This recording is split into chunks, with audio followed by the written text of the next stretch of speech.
नमस्ते, ओम नमः शिवाय। एस्ट्रो ज्ञान विद रीना शर्मा में मैं रीना शर्मा आपका वेलकम करती हूँ। आज हम नीच भंग राजयोग और विपरीत राजयोग पर डिस्कशन करेंगे।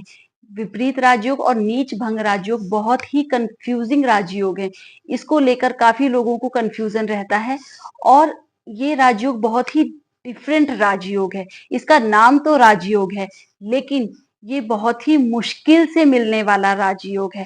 नीच भंग राजयोग, जैसा इसका नाम से ही पता चल रहा है, ये पहले इंसान को बहुत गिराता है, बहुत डोमिनेट करता है, बहुत परेशान करता है और उसके बाद उसकी लाइफ में टर्निंग पॉइंट आता है। ऐसे ही विपरीत राजयोग पहले हमारे लिए विपरीत कंडीशन लाता है, लाइफ में बुरी से बुरी तरीके की कंडीशन लाता है और जब हम बिल्कुल परेशान हो जाते हैं तो फिर हमारी लाइफ में टर्निंग पॉइंट लाता है। दोनों ही कंडीशन में हमारे लग्नेश को मजबूत होना बहुत जरूरी है, क्योंकि विपरीत राजयोग में तो स्पेशली जब लग्नेश स्ट्रांग होगा तो ही हम इस विपरीत परिस्थिति से बाहर आ पाएंगे, उसको झेल पाएंगे और फिर हम लाइफ में ऊपर उठेंगे।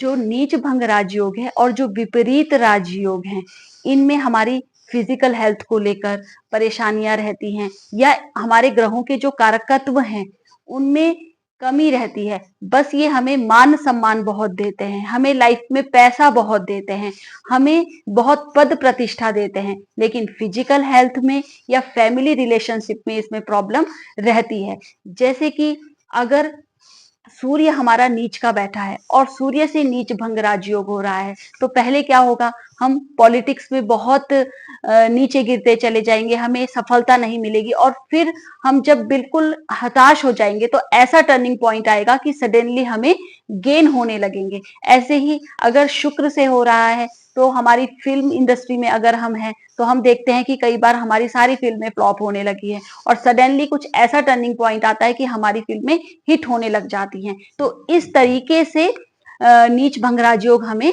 रिजल्ट देते हैं, लेकिन इनके कारकत्व में हमेशा कमी ही रहती है। जैसे अगर बुध किसी का नीच का है तो उसको हो सकता है कि मैथमेटिक्स से रिलेटेड प्रॉब्लम रहे या कंफ्यूजन उसकी लाइफ में रहे, वो डिसीजन मेकर ना हो, या बुध से रिलेटेड रिश्तों में उसको कुछ ना कुछ, जैसे मामा मौसी, इनके साथ उसको इतना कंफर्टेबल ना रहता हो, या स्किन से रिलेटेड प्रॉब्लम, या अपने कम्युनिकेशन से रिलेटेड प्रॉब्लम उसको रहती हो, वो बोलना कुछ और चाहता हो, उसके मुंह से निकल कुछ और जाता हो, तो ये प्रॉब्लम हमेशा रहेगी अगर नीच भंग भी हो रहा है। लेकिन एक समय के बाद उसको ग्रोथ मिलेगी, उसके कम्युनिकेशन से माइट भी वो अपने कम्युनिकेशन को इतना इम्प्रूव कर ले, इतना परेशान हो जाए वो इस चीज से, इसको सहते सहते, कि वो इसको इतना इम्प्रूव कर ले कि उसको अपने जॉब में उसको उससे बेनिफिट मिलने लगे। लेकिन रिलेशनशिप में थोड़ी प्रॉब्लम रहती ही है, या बुद्ध से रिलेटेड कारकत्व है, जैसे न्यूरो की प्रॉब्लम है, नसों की बीमारियां हैं,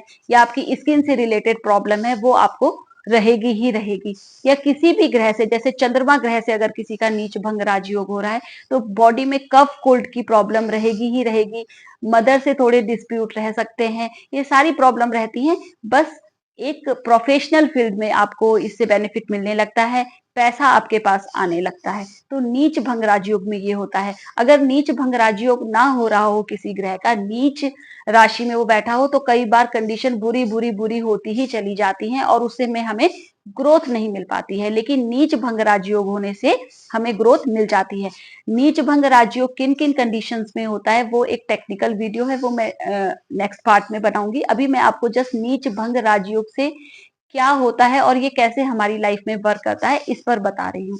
ऐसे ही विपरीत राजयोग है। विपरीत राजयोग में भी 6, 8, 12 का कनेक्शन होता है कि 6, 8 और 12th हाउस के स्वामी अगर आपस में एक्सचेंज कर ले या आपस में एक दूसरे के घर में बैठ जाएं तो वो विपरीत राजयोग बनाते हैं। लेकिन उसमें लग्नेश का मजबूत होना बहुत ज्यादा जरूरी होता है। विपरीत राजयोग में भी आपके डिफरेंट डिफरेंट कंडीशंस होती हैं। हर्ष नामक विपरीत राजयोग होता है, विमल नामक विपरीत राजयोग होता है। ऐसे 6, 8, 12 के कनेक्शन से अलग अलग राजयोग बनते रहते हैं, उस पर भी मैं वीडियो बनाऊंगी। लेकिन विपरीत राजयोग में जब भी आपका विपरीत राजयोग बन रहा हो तो एक, आपका लग्नेश हमेशा स्ट्रांग होना चाहिए। दूसरा, जिस ग्रह से आपका विपरीत राजयोग बन रहा है, उस ग्रह पर शुभ ग्रहों की दृष्टि नहीं होनी चाहिए, पाप ग्रहों की दृष्टि होनी चाहिए, वो पाप पीड़ित होना चाहिए। वो जितना पाप पीड़ित होगा उतना परेशान होकर लाइफ में आपको अच्छे रिजल्ट देगा। अगर उस पर शुभ दृष्टि आ जाती है, वह शुभ ग्रहों के कांटेक्ट में आ जाता है, तो फिर विपरीत राजयोग हमको इतना अच्छा रिजल्ट नहीं दे पाता है। तो ये दोनों ही जो राजयोग हैं, ये विपरीत कंडीशंस में बनने वाले राजयोग हैं, स्पेशली विपरीत राजयोग। तो हमें विपरीत राजयोग और नीच भंग राजयोग के रिजल्ट मिलते तो बहुत हैं, लेकिन लाइफ में कुछ खोने के बाद ये हमको कुछ देकर जाते हैं। ऐसे नहीं कि अदर राजयोग होते हैं, जैसे गज केसरी राजयोग होता है, पंच महापुरुष राजयोग होता है, तो ये हमें लाइफ में बहुत इजीली सक्सेस दे देते हैं। हमारे फैमिली रिलेशनशिप में भी हमको अच्छा देकर जाते हैं, और हमें ऐसे बहुत सारे राजयोग होते हैं, केंद्र त्रिकोण राजयोग होते हैं, जो हमें अच्छा देकर जाते हैं। लेकिन नीच भंग राजयोग और विपरीत राजयोग बहुत ही बुरी कंडीशन पहले देते हैं, और उसके बाद हमको अच्छा देकर जाते हैं। तो आशा है ये वीडियो आपके लिए इंफॉर्मेटिव रहा होगा। अगर आपको मेरे वीडियोस पसंद आ रहे हैं तो मेरे चैनल को आप शेयर करिए, सब्सक्राइब करिए, लाइक करिए, और मुझे कमेंट करिए कि आपके लिए मैं और किस टाइप के अदर वीडियोस बनाऊं जो आपके लिए हेल्पफुल हो। तो मिलते हैं हमारी नेक्स्ट वीडियो में। Thank you very much.